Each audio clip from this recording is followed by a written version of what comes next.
You're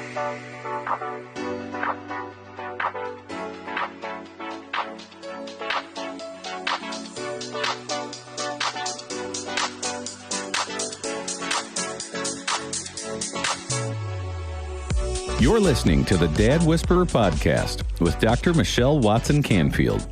Be sure to follow her on Facebook, Instagram, and Twitter. You can find out more about Dr. Michelle at drmichellewatson.com. That's drmichellewatson.com. Here now is your host, Dr. Michelle Watson Canfield.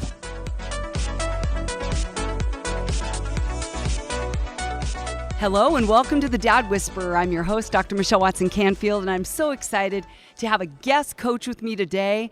And as you know, this is a show that is all dedicated to you as dads of daughters, helping you to put more tools in your fathering toolbox. You know the grid. On your mark, get set, go. So dads, picture yourselves standing side by side each other, getting ready to run your fathering race this week. I'm on the sidelines as your coach, cheering you on and saying, on your mark, get set, go. On your mark is the topic or the theme. Get set. We're going to fill that in with stories and stats, and we're going to always end with a go step so that you can put your love for your daughter into action this week.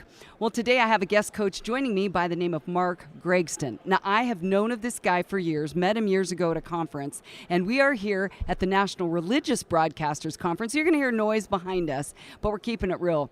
So let me tell you a little bit about him. He is known as the Teen Whisperer. So really, this is kind of wild, right? I'm the Dad Whisperer. He's the Teen Whisperer. He's very passionate about helping parents and grandparents connect with their teens. He's authored, listen to this, 18 books and written hundreds of articles about parenting teens in a difficult culture. He's the host of a nationally acclaimed radio program, Parenting Today's Teens, which was honored to receive the 2014 Program of the Year Award from the National Religious Broadcasters. I'm telling you, these programs have God's favor all over them. They are heard on over 1,700 radio outlets throughout North America. Mark and his wife Jan have been married for over 40 years, and nearly 30 years ago, Mark and Jan founded Heartlight, a Christian residential counseling center for struggling teens that they run to this day. And I'm telling you, I have referred some of my counseling clients there. That's how much I trust this man, his calling, and his work. They have 2 grown children, one of them a daughter, and 4 precious grandchildren. So welcome, Mark Gregston. Wow. I mean, what an introduction. I hope I can live up to that. I mean, that's absolutely amazing. But the truth is, what I love about your heart, Mark, is you keep it real. Yeah. You know what you're talking about, right? You don't give fluff. In fact, I have devoured your book that is going to be the focus of our talk today, which is called Raising Teens in a Contrary Culture. In fact, that's on your mark today, men. I'm calling this Raising Teens in a Contrary Culture. Are you okay if I stole that from you? I think that it'd be wonderful. You know, because as you said, you know, ready, set, go. Most of those men are lined up, and you say go, and their first step, they trip and fall, and their face is in the mud, and they're going, what do I do now? Yeah. You know, because I think most dads have the feeling like, I can do this, and what they don't realize is this culture has changed so much in the last 3 or 4 years that a wise dad at this point is saying, what do I need to do for my child that's different from the way that I was taught to deal with my daughter in the past, of even 5 or 6 years ago? You're right. So I'd love to even just start there. Can you define contrary culture? Well, you know, I just think it's a different culture. I mean, when you look at what kids have to face, it's interesting to me that from the critiquing of politicians to the bombardment of information that tells me that everything's wrong, that's sharing everything negative, to the way that kids communicate, to their concepts of where they get wisdom, to the absence of people involved in their life because they can't be involved. And part of that is because kids hear the dirt on everybody, and so they kind of shy away. Yeah. Kids are created for relationship. They can't find it because they spend so much time on that little phone, which I'm not against. I'm not an anti-world kind of guy by any means. But your daughter has been created for relationship, and she can't find it in the current culture because it's contrary to what she's been taught. Right. And because of that, she's doing stupid things and not thinking right sometimes and violating the very values that you've instilled in her life, not because she's being rebellious. It's because she has a longing in her life that God placed there to be in relationship with somebody. And so my point has always been, if they can't find it everywhere else, Dad, you've got to be the one that steps up and Yes. provide a relationship with a male that's non-sexual, that's encouraging, that helps your daughter become who God created her to be. So you're preparing Yep. your daughter to bring home grandchildren one day, because I tell people this all the Yes. time. If you love your kids, if you like your kids, you're going to love your grandkids, because grandkids are a reward for not killing your own kids. Yeah, there you know. go. And so, I mean, Yeah. so that's why you pour it in, because you're going to get something back off of that that's wonderful. And you know what I just thought of, Mark, is that this idea about contrary culture is lined up with this whole cancel culture. Yeah. And Dad, when you do the opposite, that you aren't a contrary presence, like against everything she's wanting, and you're the rule setter, and Yeah. it's more about enforcing rules and boundaries and guidelines and being the heavy, rather than that relational, non-contrary, not canceling out her Yeah. voice and Yeah. style Yeah. and personality.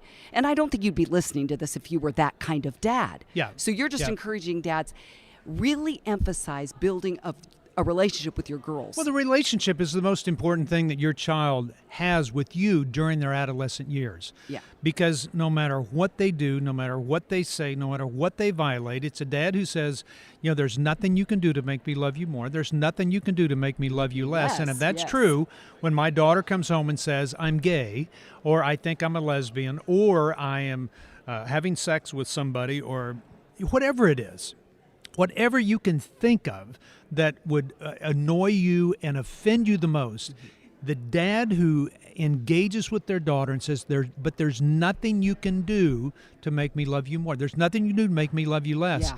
Even your choices, then I'm going to stick with you. Then what you are doing is exemplifying God in their life. And so it's the Word becoming flesh and dwelling among your daughter, so that in essence what you're doing is offering her a sense of hope and giving her a lot of wisdom that she's not going to get anywhere else. And that's why your relationship is so important with your daughter, above the choices that she's making. Yeah. There's still got to be consequences. There's still got to be all those things. Yeah. But the relationship has got to be key. So let me ask you this, Mark. If your daughter would have come home as a teenager and said, Dad, I'm a lesbian, or I'm Yeah. bi, Yeah, I What would would have you shot say her. to her? No, I wouldn't have shot her. No. what would, honestly, yeah. what would you have said to her? Yeah, and people ask me that question all the time, and I make comments to kids, and I say, really, me too, and I look at them, and my intent is not to create division, but is to create the opportunity to engage. And so my comment of keeping it light, I had a young Keep it lady light, tell me yeah. that 2 weeks ago. Uh-huh. She goes, well, I'm gay. And I go, me too. What do you mean? And the point isn't that I'm gay. Okay. The point is I'm not going to let it get in between our relationship. And I said, well, here's the So thing. that lightens it. It by does. going, And she "Well, asked aren't me. we all? Or- Yeah. And she said, well, would you come to my wedding if I got married to a girl? I said, well, sure I would. And she goes, are you sure? And I go, well, why wouldn't I come? I love you. I care for you. She goes, would you perform the wedding? Absolutely not. And why not? Because I believe that the marriage is Yeah. between a man and a woman. Right. And I said, sweetheart, this is the deal. You and and this I is one of the girls at the ranch. Oh yeah, that lives with us, and Yeah. I said, we can believe different things and Yes. still love each Yes. other. Dads, And hear that. Say that again. That you can still believe different things and love one another. There you go. And you've got to get through this Yeah. thing that love is connected to this idea that you're going to agree on everything. Yes. You were creating an independent child, a daughter that age 16 has her own mind. She better have her own mind yeah. by age 16. And it's not going to line up with you all the time. And so if that's true, then you want to maintain the relationship where you can keep talking through those There things you as go. she's Keep processing. talking. That's right. Yeah. So that you Why can I wrote my offer. book. Let's keep the conversation going. Because I always say if she shuts up, closes her mouth, her heart closes. Absolutely. She opens her mouth, her heart opens. Yeah. Her heart's open, your heart's open as a dad. Yeah. So really it comes back to giving her a safe place to feel that she's heard no matter what phase she's in, which leads me to Yeah. another question I've got for you. So you write in your book about how teens are worn out because they're fighting this contrary culture every single day. Like you said, it's a culture that's trying to steal their morals and their values and their faith, and on it goes. Yeah. So can you tell dads how they can create what you call a place of rest and retreat at home for their daughters? Because I'm telling you, I have counseled teens and mentored teens since I was 19, over Wow. four decades. Yeah. I've never heard someone say, hey, Dad, make your home a retreat. I think sometimes women are creating a space at home that has the food and the decorations. How can a dad create a place at home of rest and retreat? I think there's a number of ways they can do it. And the first thing is start having discussions and quit lecturing all the time. You know what? Your lectures, Dad, works really well ages 1 through 12, but it doesn't beyond that. What they want to have is a discussion. Quit telling them everything. Start sharing, things with them. Quit sharing just information. Kids don't need information anymore because they have access to the U.S. Library of Congress on their phone. Right. They don't need information. They need wisdom. And so you've got to shift your style to start sharing something different. You can back off. Instead of sharing all the great things that you've done and how perfect you are, start sharing some of your imperfections. There you go. The things where you've struggled. I mean, I say this all the time. I can't breathe out of the left side of my nose. My wife was sexually abused for 7 years. Somebody said, well, how did you start Heartlight, this residential project? I got fired from another job. But, it's my son wrestled with and drank like a fish in college. My daughter had a difficulty with an eating disorder when she cheered at Baylor. Those are the things that attract us to one another. It's not the perfections. Yeah, you're not perfect. It's the imperfections. And when I start sharing that, I create a place where a child who is imperfect feels comfortable and can rest rather than coming home and I'm more worried about the condition of their room than their heart. I go, I need to be more concerned about their heart than I am whether they made their bed, cleaned their bathroom. And that's how I create a sense of rest. They're worn out by the time they come home because because all the things you've taught them, Dad, they're being challenged in the culture they live in. And again, I am not an anti-world kind of guy at all. I'm not that. I am one that says, you can either raise your kids to live in a zoo or you can prepare them to survive in the jungle. And what you're doing is creating space that is more relational in nature so you can engage with them and offer them something that they need desperately, and that's a sense of wisdom that's going to come from you. It's going to come from Mom as well, but spoken from you, it's going to grab their hearts in a different way than spoken from Mom. What do you think about the one-on-one dad-daughter, quote, date time? Where dads maybe take their daughters outside of the home. Do you think the conversation has more breadth That's the number one thing I tell people all the time. Spend time one-on-one. Just a dad and daughter, a dad and son. Just go spend some time. And when you're there, start asking questions, quit giving answers. Don't share your opinion. I mean, Scripture says that a fool delights in airing his opinion. Right. That even a fool appears wise when he keeps his mouth shut. And I go, so just listen. If you would just listen to your daughter and ask questions, text her right now. Text her right now and say, action step. Do you think I demand perfection? Do you think our home is a place of rest? What is something that you would change about me if you could? Now, those are all opportunities to hear their answers. And when they give you the answer, don't correct them. Tell her they're wrong and how they need to do it different. But engage with them and go, I never thought of that. And be the first one. And I know, dads, you know this to be true. No man likes to be told they're wrong. No man likes to be told that. Am I right? Can I be honest? I don't even like it. Yeah, as a I know. Woman, but yes. But I'm right. And no, but I mean, there's a part of it.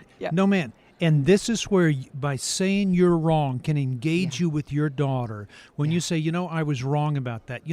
I didn't do that right. Hey, there's some mistakes that I've made in life. I'm learning as I go That's how to be a dad to you. You got to help me here. Yes. Now you become a team. And your daughter will draw to you automatically. That's right. You become an ally rather than an adversary. There you go. And that's what you want. And see, you talk in your book, Mark, about dads revealing the messiness of their lives, which you just said. And we're going to take a quick break. And when we come back, I want you to talk to the dad that says, I never had a role model of how to admit weakness and admit mistakes, and I just can't do it. I want you to coach that dad. When we come back, we're going to take a quick break. Are you a dad who has ever desired a deeper connection with your daughter, but haven't known how to go about it? Let's Talk Conversation Starters for Dads and Daughters is the very resource you need. Dr. Michelle wrote it with you dads in mind. This book will support you with scripted questions, equip you to decode your daughter, and inspire you with stories of other dads and daughters. Don't wait any longer to be the hero you want to be and that your daughter needs you to be. So, to let the talking begin, head on over to drmichellewatson.com www.dadwhisperer.com/books and order your copy today. This book will become a favorite in your fathering toolbox and will give you the answers you've been looking for. That's drmichellewatson.com/books. Now, back to the Dad Whisperer podcast.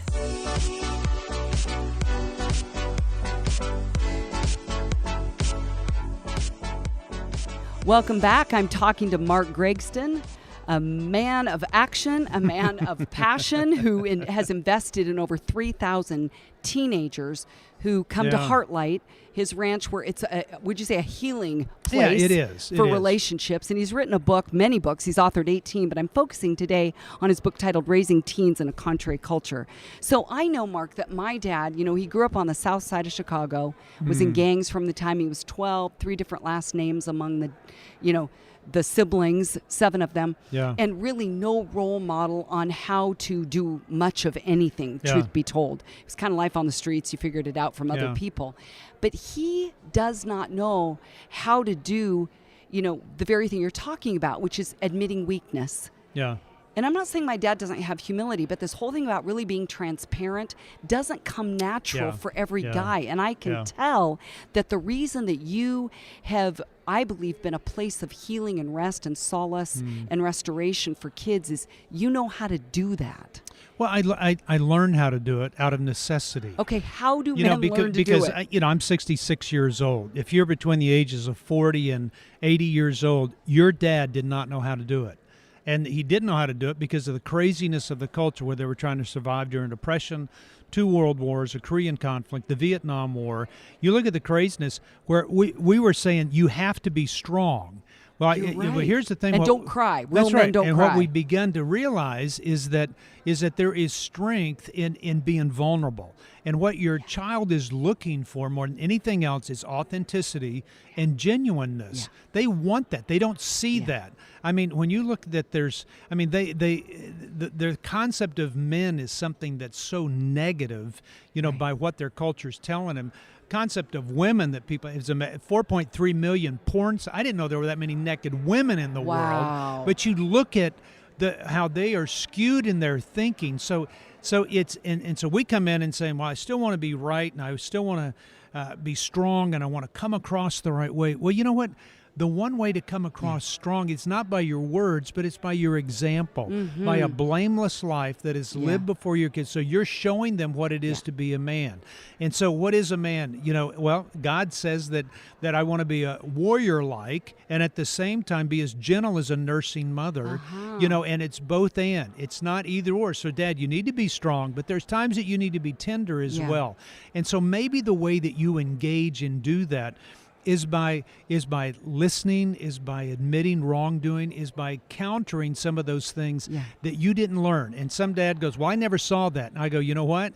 Then you need to get over it because the culture has changed and you can learn that. And that'd be the first place that I would start with my daughter.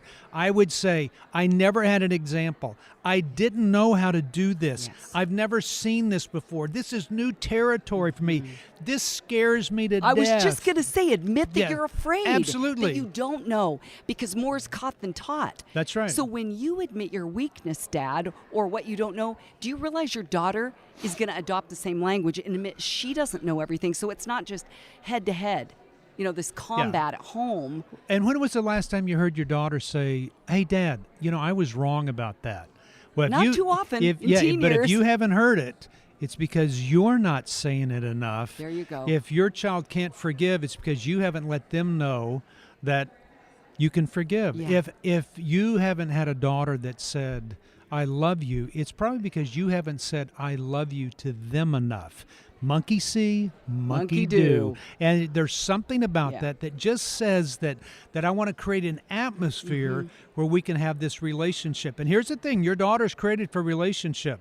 And Dad, even though you didn't get to experience that growing up and you're angry at your own dad, you know what? You were created for relationship as well. And what you will find is that when you have that relationship with your daughter, it will open an area of your heart that you've never had before, and you will experience another quadrant of your heart that you didn't know that existed. And that's There the you go. neat thing about having a great relationship with your daughter. Okay, in a practical way, because again, I love the Yeah. fact that you and I both roll a bit the same. Like let's put it on the bottom shelf, so to speak, so it's practical, yeah. action oriented.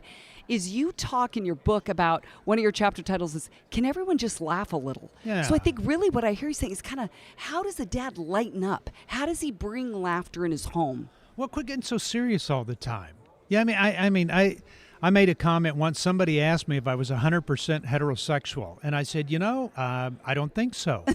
I said, I think I'm 95% heterosexual. I think I'm 3% metrosexual because I wear Tommy Bahama shirts occasionally, and I'm 2% homosexual because I'd kiss Keith Urban if I had the opportunity to.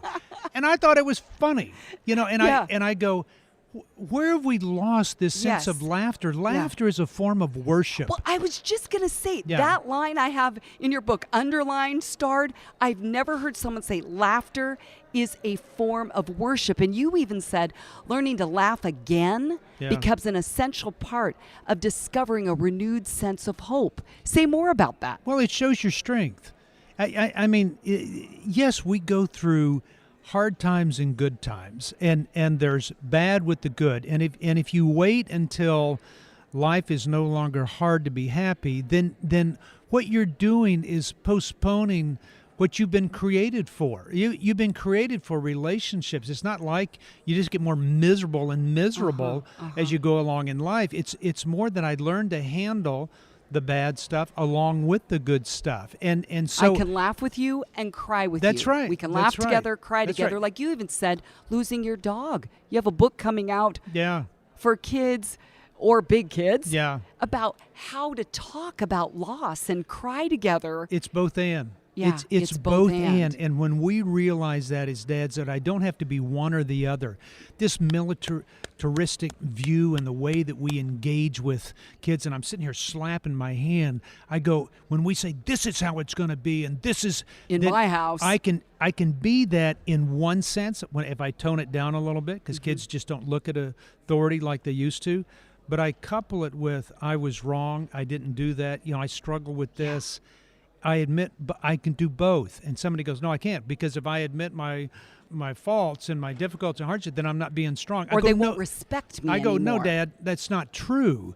I go, you start admitting those things, they will respect you more. And man, you've got to listen to Mark. That's because it takes more strength to share Yes. my weaknesses and difficulties than it does all my successes. Because your daughter doesn't give a whatever about your successes, because No, she she sees doesn't. your weaknesses. And when you're not sharing something with your daughter that she knows, then what you're doing is hiding something from Right. her, and you can't do that in a relationship. That's why the relationship gets Yeah. stuck. Yeah. You're not telling her the whole story. It's like, I'm only going to tell you half the story, and a daughter's going, well, why won't you tell me the whole Right, story? because her crap detector says there's more. And the That's other thing, right. too, dads, is that, your daughter has your DNA. And she knows, she's Yeah, your offspring. yeah. When you tell her about the weaknesses and mistakes, and then how you overcame it, or how you worked it through, or what, in hindsight, you wish you'd done different, you are building resilience in your daughter, because you're proving to her, she's an apple that hasn't fallen far from the tree. And if Yeah. you could get through Yeah. it, she can get through it. Yeah. Mark, I know we're running out of time. I got a No, couple that's more good. questions. We've talked today about how much talking and listening and engaging and relating is vital to really, I would say, raising teens in a contrary culture. But you also say sometimes silence is best. That is the best response and the greatest answer. Yeah. Explain that one. I have kids talk to me all the time, and they'll be talking, and my answers are this. Wow. Gee. Really? Wow. Kid will get up and go. One words. That's right. One word. and Man, they'll go, some of "Man, you that- introverts, there you go. One yeah." word. And they'll say, that's the best Love that. counseling session I've ever had. And it's not because I've said anything. My example as a dad is screaming to them all the time. Quit thinking that it's your words that do it. It is your example that you set before them. So make sure your example's good. So Yeah. the battles you fight, get a hold of them, take control, straighten out things in your life, and make sure it's a good example. And then the second part of that is just listening to the heart of your child. I mean, when you listen, you're changing their destiny. You're changing how they look at you, and let them ask you questions. Quit giving answers. Start asking questions and wait for them to come to you and say, hey, Dad, can I ask you something? Hey, did you ever smoke pot when you were in high school? Yeah. That's what you're waiting for. Yes. Hey, Dad, did you and Mom ever have sex when you were in high school? Okay, what is it? I've had people ask me that a lot through the years. Yeah. Do I tell her that? Well, absolutely. What would you say? Absolutely. I tell them the truth because now it's okay to share that stuff. You don't share details and say, well, it was a hot August night in the back of a 68 Chevy. You don't share that Not stuff. the details. But you can share with them something that's age appropriate that said, we did not quite do what we wanted to do, and share the wisdom that you've learned. And wisdom's gathered by your observation, your reflection, and your experience. The same way your daughter's gathering wisdom. And so, yes, I would start telling them things so they feel more comfortable, but add to it the wisdom that you've learned and why you feel so strong about a particular subject or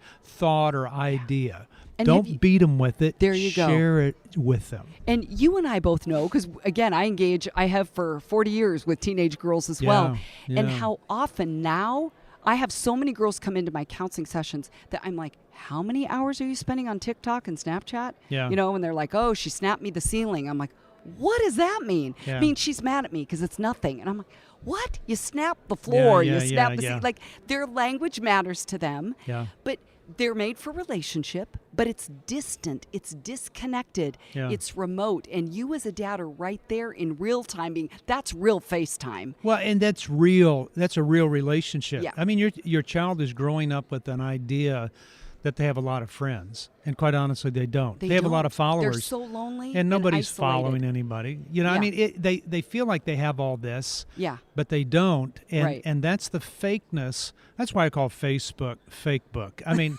we do the same thing. It's what you put on. Yeah, we post. That you want people to see. We cherry pick all the wonderful things in life and share it with people, and so they're doing the same thing. But comparison has an amazing way of stealing your child's joy because it's Can I be not honest? I still deal with that now. Well, it's still it's not they're not real relationships. Right. They're living in a world where it's comparison, and the one thing they need is a safe place in somebody who is strong, who's engaging with them, that values them, and how you treat them unconditionally. Dad, how you treat them will determine the type of person that she marries. There you go. And that's why this is so important. You are training your child to pick a mate one day that will carry on your legacy. So be careful and intentional when you do that. Wow. You know, I was even thinking there, as I know we're wrapping up here, but I've heard a quote that says, teenagers oftentimes say everyone is telling us what to say no to, but no one's telling us what to say yes to. Yeah. And Mark, really, if I was to sum up everything you're saying is, Dad, be the one that's right there, that she knows she can come to you. That's the yes. Yep. Yes, I'm here. Yes, I care. Yes, I'm listening. Yes, you have value. I don't care what everybody else is saying. Dad's here. Well, Mark, I end every show with a go step. A practical action step, because you've given a lot of great ideas and information through all of this from your life, you know, counseling kids for 45 years. What would you say right now, from a dad's heart, a granddad's heart, to those dads listening?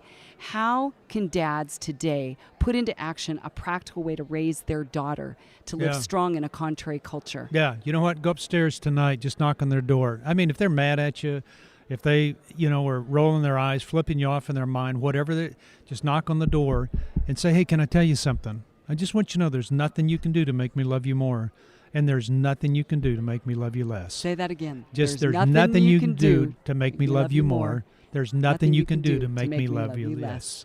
And so it's just saying that. And they get a concept of that. Let them think about that and reflect on that. And when they begin to see you as different, and you truly do that, because you need to be authentic, you need to be genuine, then you'll begin to see your daughter change and move towards you rather than trying to move away from you. There you go. And you just heard that from the Teen Whisperer, Mark Gregston, and I'm the Dad Whisperer, and we're giving you the exact words, Dad, and you don't have to give away your source. There you go. You get full credit for being a dialed-in dad. Well, Mark, it's been a joy to have you here. Been wonderful. Wonderful. Thanks so much. Yeah, you are so welcome, and I'm honored that you were here. And I'm Dr. Michelle Watson Canfield signing off, wishing you dads a great day where you intentionally and consistently choose to dial into your daughter's hearts. Go Dads. Thanks for joining us for another edition of the Dad Whisperer podcast with Dr. Michelle Watson Canfield. To find out how you can invite Dr. Michelle for your next event, go to drmichellewatson.com and click on the speaking tab. That's drmichellewatson.com. Dr. Michelle loves bringing practical insights she gleaned over the past few decades to audiences of teenagers, young adults, men's groups, or women's forums. Once again, go to drmichellewatson.com. That's drmichellewatson.com for more information on the books, resources, and blogs that she has available.